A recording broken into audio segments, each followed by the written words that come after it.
Assalamualaikum warahmatullahi wabarakatuh. Salam tani sawit Indonesia. Saya akan melihatkan pemupukan di kebun sawit saya dengan rel menggunakan pupuk Ponska subsidi ya. Nah, ini kebetulan saya dapat hibah atau tetangga yang tidak mau menggunakan. Ini main saya tebus karena ini kan buat padi, jatah padi ya.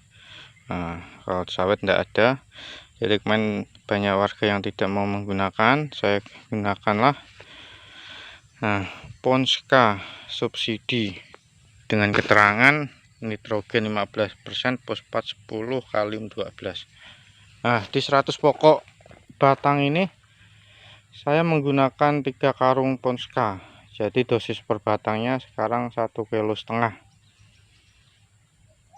Sebenarnya sangat-sangat rekom sekali pakai Ponska ini, dengan biaya yang sangat-sangat lebih murah daripada kita membeli pupuk setingkat mahkota. Nanti ini akan saya buat seperti mahkota ya, dengan ini kan 15, 10, 12. Nanti akan saya ubah menjadi 15, 10, 27. Nah, dengan menambahkan KCl per batangnya sekitar 3 on sampai 3 on setengah ya. Jadi harga Ponska 125, rasa harga Ponska 500 nanti. Wis, sayang sekali banyak yang tidak begitu memahami ya. Banyak yang mengeluhkan lambat katanya reaksi. Betul, reaksi lambat karena dia menggunakan bahan baku tanah liat untuk membungkus unsur-unsurnya itu.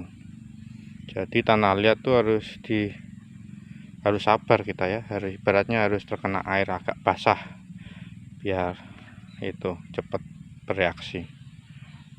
Nanti akan saya lihatkan penaburannya di per pokoknya ya. Mantap, sambil kita membahas tentang Ponska.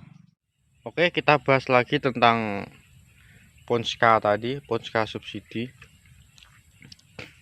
Ponska subsidi ini saya sudah menggunakan sangat-sangat sering. Nah, ini buktinya ya. Ini jangan ditiru kalau pemupukan seperti ini. Tapi karena ini beberapa hari hujan terus tanpa panas, saya yakin terserap semuanya. Kecuali dia ada matahari, panas terik, dia tidak akan bisa nyerap maksimal.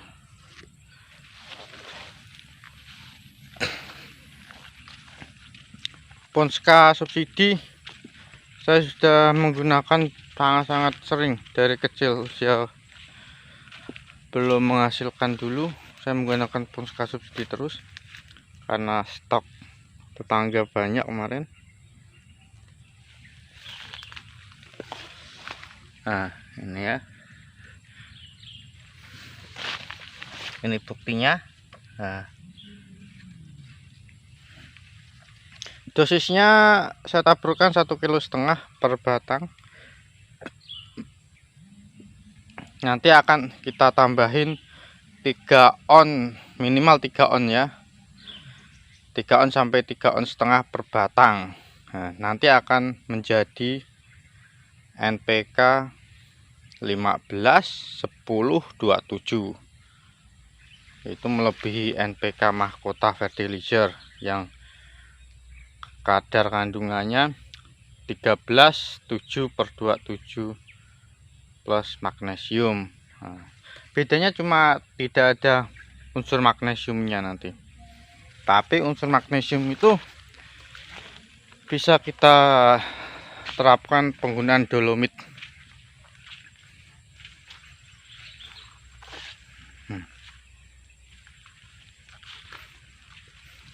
Itu jurus saya menghemat pengeluaran memang dari pupuk subsidi itu. Tapi memang Ya kalau menggunakan NPK mahkota pun saya tetap akan membutuhkan 3 karung per 100 batangnya. Kalau 200 batang 6 karung. Sama mahkota apa maksudnya dengan Ponska subsidi pun saya akan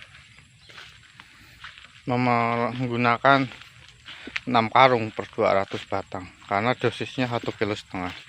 Bedanya kalau mahkota yang 1327 kita udah tidak menggunakan pupuk MOP KCL lagi. Kalau ini kita harus menambahkan KCL 3 on. 3 on cukup, tapi kalau pengen itu ya 3,5 on ya. Ini kita taburkan nanti sekitar sebulan setelah pemupukan ini, paling cepat 2 minggu. Karena apa? Karena butiran-butiran ini yang dari Ponska subsidi yang mengandung tanah liat ini biar hancur dulu, jadi sudah tidak ada batu, biar KCL nya emang menempel di tanah.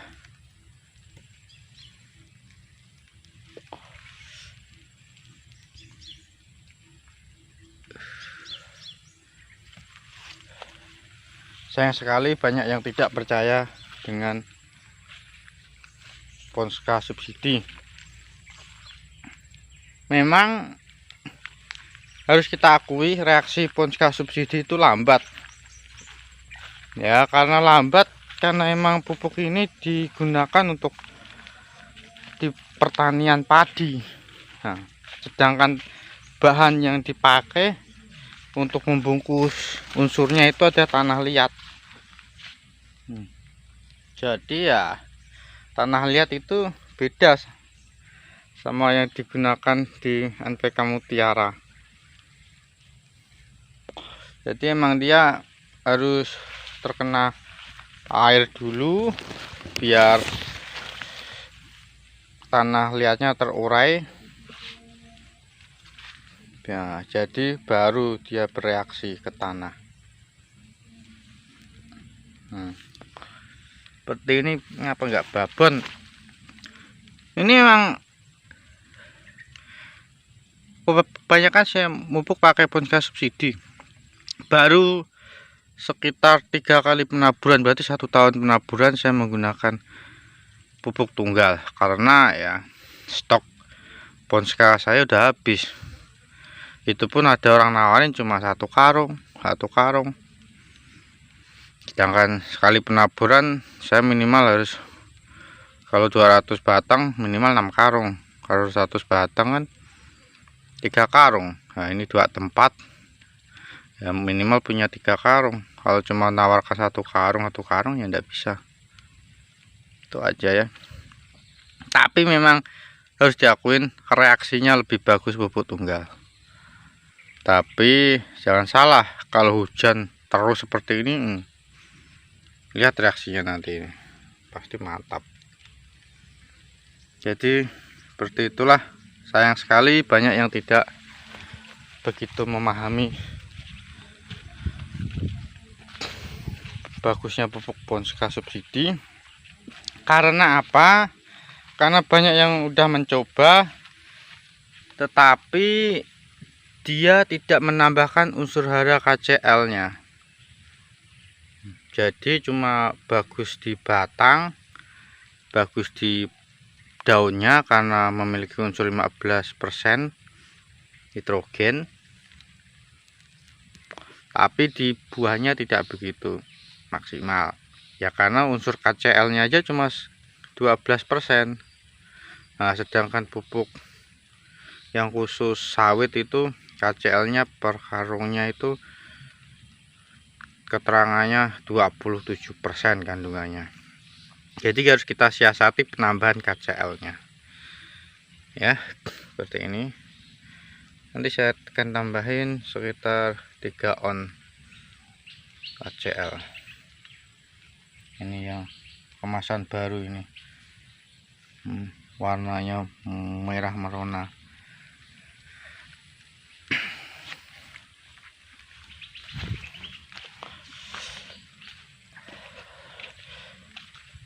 Ini saya kebetulan stok saya di bulan 12 nanti pemupukan masih ada pupuk Ponska.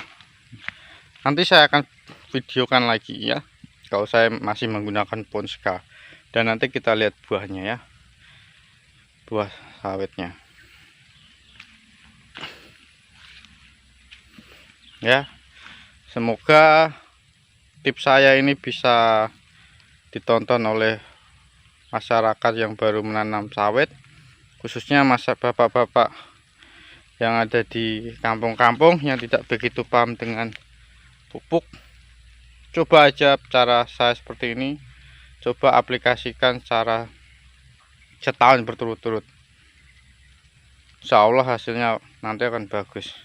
Karena prinsip pemupukan itu, pupuk itu bisa akan mempengaruhi bakal buah, bukan pupuk kita taburkan 3 bulan lagi hasilnya itu bukan ya.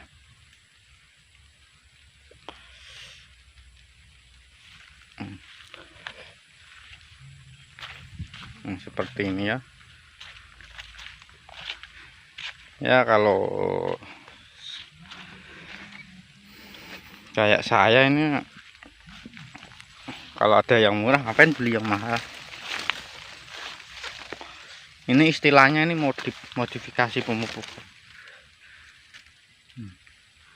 Dan kurang dari 3 ton kayak gini, mana ada yang bisa nih. Mantap, sesuai lah dengan pemupukannya.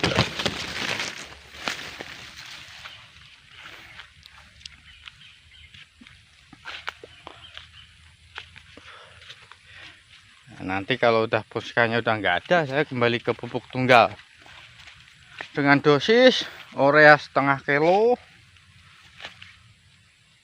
Pestipo setengah kilo, KCL sekitar 7 on.